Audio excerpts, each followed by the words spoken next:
नमस्कार दोस्तों, स्वागत है आपका मेरे प्यारे से यूट्यूब चैनल पे। तो आज हम देखने वाले हैं जीके का टॉप मोस्ट 50 क्वेश्चन। ठीक है, तो ये सारे जितने के भी क्वेश्चन हैं वो सब कहीं ना कहीं किसी न किसी एग्ज़ाम में बार बार रिपीट होते रहते हैं। तो अगर आज का क्लास आप करते हैं तो कहीं ना कहीं आपका तैयारी 100% बेटर ज़रूर होगा। थोड़ा बहुत ना सही, उसमें इम्प्रूवमेंट ज़रूर आएगा। ठीक है, तो चलिए आज की क्लास का हम शुरुआत करते हैं और देखते हैं अपना पहला प्रश्न।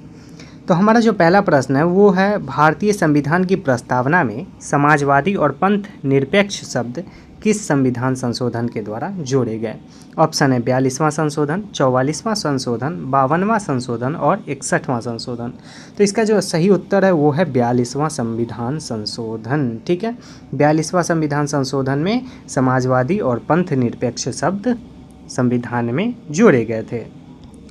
चलिए, तो हमारा जो अगला सवाल है वो है, इल्बर्ट बिल विवाद किस वायसराय के समय हुआ था? ऑप्शन है Lord Ripon, Lord Curzon, Lord Dufferin और लॉर्ड लिटन।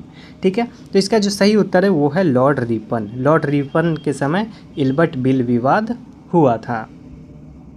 चलिए, अब हमारा अगला सवाल है, भारतीय संविधान के किस अनुच्छेद में आपातकाल की घोषणा का प्रावधान है? ठीक है, अनुच्छेद 352, अनुच्छेद 356, अनुच्छेद 360 और अनुच्छेद 370। तो इसका जो सही उत्तर है वो है अनुच्छेद 352। ठीक है, अनुच्छेद 352 में आपातकाल का प्रावधान किया गया है, आपातकाल के बारे में बताया गया है। अब हमारा अगला सवाल है, द वेल्थ ऑफ नेशंस पुस्तक किसने लिखी? ऑप्शन है Adam Smith, Karl Marx, Keynes और मिल्टन फ्राइडमैन। तो इसका जो सही उत्तर है वो है एडम स्मिथ। ठीक है, एडम स्मिथ ने अ वेल्थ ऑफ नेशंस पुस्तक लिखा था। हमारा अगला सवाल है, निम्न में से कौन सा प्रत्यक्ष कर है? ऑप्शन है आयकर, जीएसटी, सीमा शुल्क और उत्पादक शुल्क। तो इसका जो सही उत्तर है वो है आयकर। आयकर क्या है? एक प्रत्यक्ष कर है। हमारा अगला सवाल है, यंग बंगाल आंदोलन का नेतृत्व किसने किया था? ऑप्शन है हेनरी विवियन डेरिजियो, राजा राम मोहन राय, ईश्वर चंद्र विद्यासागर और स्वामी विवेकानंद। तो इसका जो सही उत्तर है वो है हेनरी विवियन डेरोजियो। इसी ने यंग बंगाल आंदोलन का शुरुआत किया था और उसी का नेतृत्व किया था। हमारा अगला क्वेश्चन है, भारत के नियंत्रक एवं महालेखा परीक्षक CAG का कार्यकाल कितने वर्ष का होता है? ऑप्शन है 6 वर्ष, 5 वर्ष, 4 वर्ष और 3 वर्ष। तो इसका जो सही उत्तर है वो है 6 वर्ष। ठीक है, CAG का कार्यकाल कितना होता है? 6 वर्ष का होता है। चलिए, हमारा अगला सवाल है, किस तत्व का परमाणु संख्या 92 है, 92 है? ऑप्शन है यूरेनियम, प्लूटोनियम, थोरियम और रेडियम।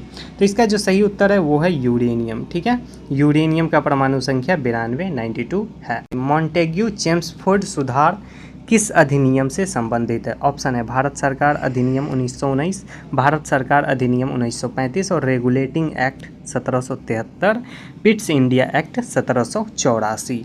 तो इसका जो सही उत्तर है वो है भारत सरकार अधिनियम 1919। इसी से मॉन्टेग्यू चेम्सफोर्ड सुधार संबंधित है। हमारा अगला सवाल है, विश्व बैंक का मुख्यालय कहाँ स्थित है? ऑप्शन है वाशिंगटन DC, न्यूयॉर्क, जिनेवा या फिर पेरिस में। तो इसका जो सही उत्तर है वो है वाशिंगटन DC। ठीक है, वर्ल्ड बैंक का मुख्यालय कहाँ है? वाशिंगटन DC में है।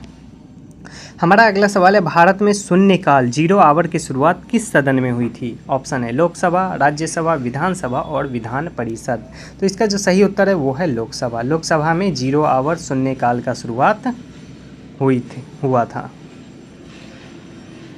हमारा जो अगला सवाल है वो है, ग्रीन हाउस प्रभाव के लिए मुख्य रूप से कौन सी गैस जिम्मेदार है? ऑप्शन है कार्बन डाइऑक्साइड, ऑक्सीजन, नाइट्रोजन और हीलियम। तो इसका जो सही आंसर है वो है कार्बन डाइऑक्साइड। ग्रीन हाउस प्रभाव के लिए CO2 ही जिम्मेदार है। हमारा अगला सवाल है, आनंदमठ उपन्यास किस लेखक के हैं?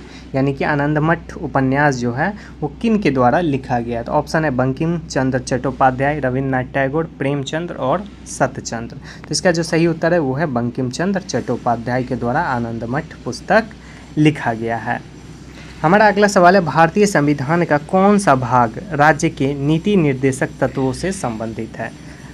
ऑप्शन है भाग 4, भाग 2, भाग 3 और भाग 5। तो इसका जो सही उत्तर है वो है भाग 4। ठीक है। संविधान का जो भाग 4 है वो नीति निर्देशक तत्वों से संबंधित है।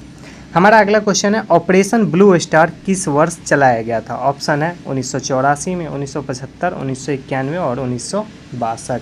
तो इसका जो सही उत्तर है वो है 1984, ठीक है। ऑपरेशन ब्लू स्टार 1984 में चलाया गया था।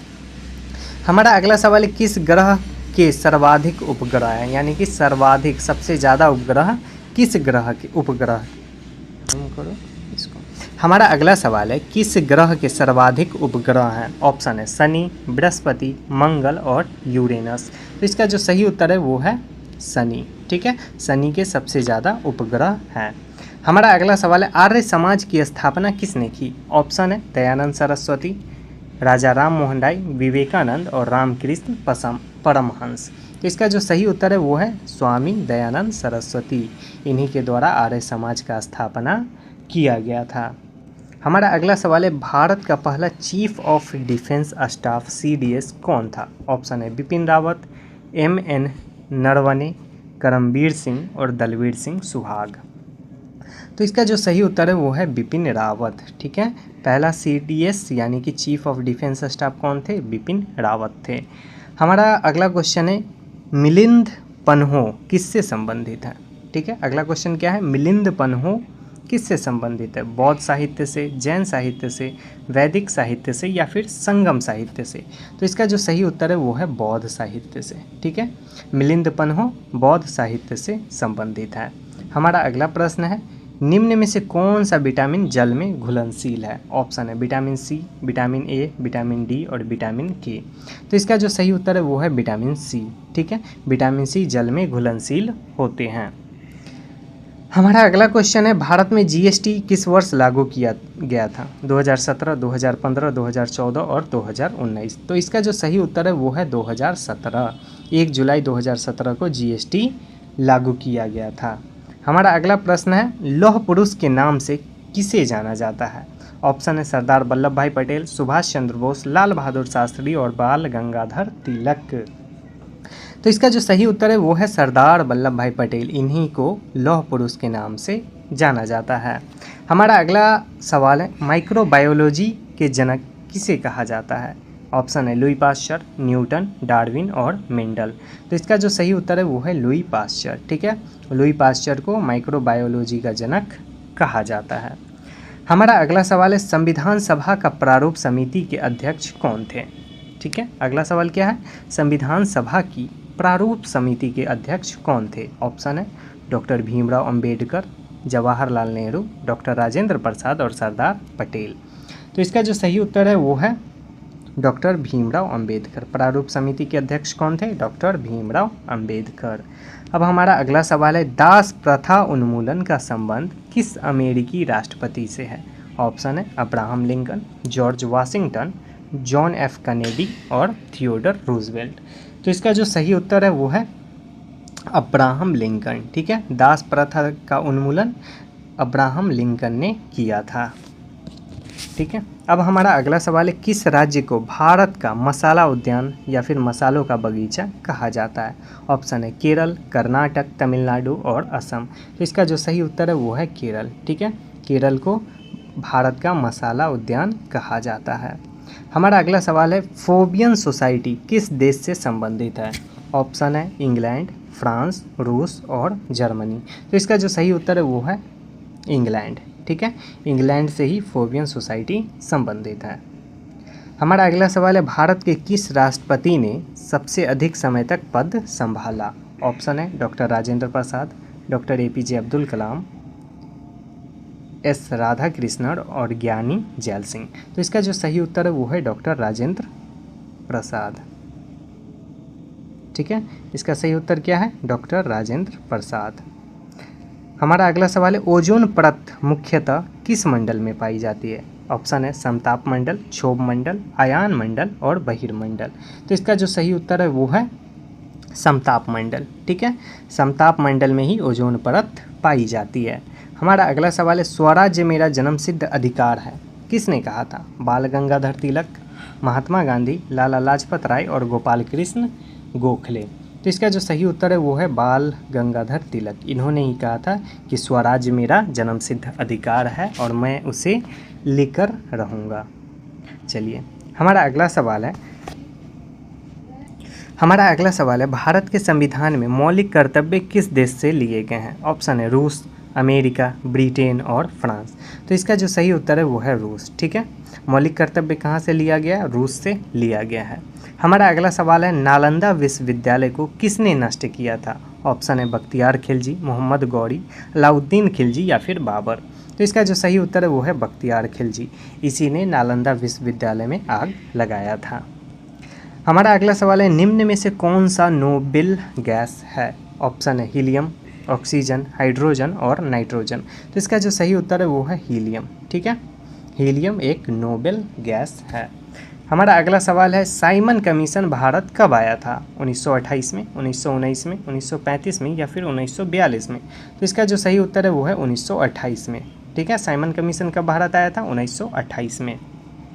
हमारा अगला क्वेश्चन है एशियाई विकास बैंक ADB का मुख्यालय कहाँ है? ऑप्शन है मनीला, टोक्यो, बीजिंग और बैंकॉक।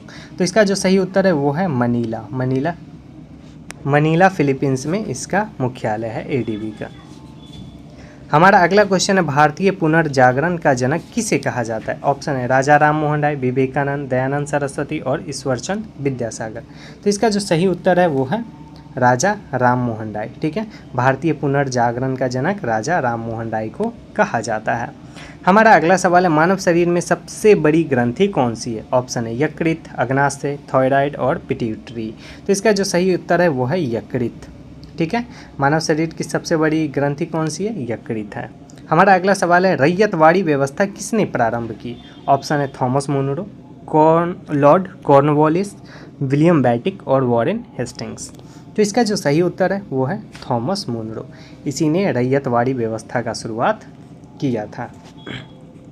हमारा अगला सवाल है भारत में योजना आयोग का गठन कब हुआ था? ऑप्शन है 1950 में, 1947 में, 1952 में और 1960 में। तो इसका जो सही उत्तर है वो है 1950। ठीक है, योजना आयोग का गठन 1950 में हुआ था। हमारा अगला सवाल है चिपको आंदोलन का संबंध किससे है? वन संरक्षण से, महिला शिक्षा से, जल संरक्षण से या फिर भूमि सुधार से। तो इसका जो सही उत्तर है वो है वन संरक्षण से। ठीक है, चिपको आंदोलन किससे संबंधित है? वन संरक्षण से है। हमारा अगला सवाल है किस अनुच्छेद को भारतीय संविधान का आत्मा कहा जाता है? ऑप्शन है अनुच्छेद 32, अनुच्छेद 14, अनुच्छेद 21 और अनुच्छेद 368। तो इसका जो सही उत्तर है वो है अनुच्छेद 32। ठीक है, भारतीय संविधान का आत्मा किसे कहा जाता है? अनुच्छेद 32 को कहा जाता है। हमारा अगला सवाल है अष्टाध्यायी के रचयिता कौन थे? ऑप्शन है पाणिनि, कालिदास, पतंजलि और चाणक्य। तो इसका जो सही उत्तर है वो है पाणिनि। अष्टाध्यायी के रचयिता कौन थे? पाणिनि थे। हमारा अगला सवाल है भारत में प्रथम महिला राज्यपाल कौन थी? ऑप्शन है सरोजनी नायडू, इंदिरा गांधी, विजय लक्ष्मी पंडित, सुचेता कृपलानी। तो इसका जो सही उत्तर है वो है सरोजनी नायडू। ठीक है, महिला राज्यपाल कौन थी? सरोजनी नायडू थी। अगला क्वेश्चन है जीन शब्द का प्रतिपादन किसने किया था? ऑप्शन है जॉनसन, मेंडल, डार्विन या फिर लैमार्क। तो इसका जो सही उत्तर है वो है जॉनसन ने जीन शब्द का प्रतिपादन किया था।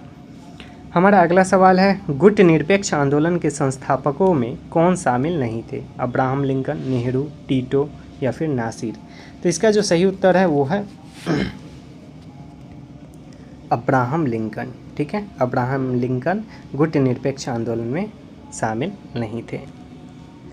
अगला क्वेश्चन है भारत छोड़ो आंदोलन के समय इंग्लैंड का प्रधानमंत्री कौन था? Winston Churchill, Italy, Lord George या फिर चेम्बरलेन। तो इसका जो सही उत्तर है वो है विंस्टन चर्चिल। ठीक है, भारत छोड़ो आंदोलन के समय इंग्लैंड का प्रधानमंत्री विंस्टन चर्चिल था। हमारा अगला क्वेश्चन है निम्न में से कौन सा जीवाश्म ईंधन नहीं है? ऑप्शन है बायोगैस, कोयला, पेट्रोलियम और प्राकृतिक गैस। तो इसका जो सही उत्तर है वो है बायोगैस। ठीक है, ये एक जीवाश्म ईंधन नहीं है। हमारा अगला क्वेश्चन है संयुक्त राष्ट्र संघ दिवस कब मनाया जाता है? ऑप्शन है 24 अक्टूबर, 5 जून, 10 दिसंबर और 14 नवंबर। तो इसका जो सही उत्तर है वो है 24 अक्टूबर। ठीक है, संयुक्त राष्ट्र संघ दिवस 24 अक्टूबर को मनाया जाता है। हमारा अगला सवाल है लाल बाल पाल में पाल कौन थे? बिपिन चंद्र पाल, राजेंद्र प्रसाद, चित्तरंजन दास या फिर गोपाल कृष्ण गोखले। तो इसका जो सही उत्तर है वो है बिपिन चंद्र पाल। पाल, लाल बाल पाल में पाल के नाम से बिपिन चंद्र पाल को ही जाना जाता है। तो चलिए आज का क्लास यहीं पे समाप्त होता है। अगर आप इस चैनल पे नए हैं तो चैनल को सब्सक्राइब ज़रूर कर लीजिएगा, ताकि जो भी नया अपडेट हो वो सब कुछ आपको मिलता रहे। धन्यवाद।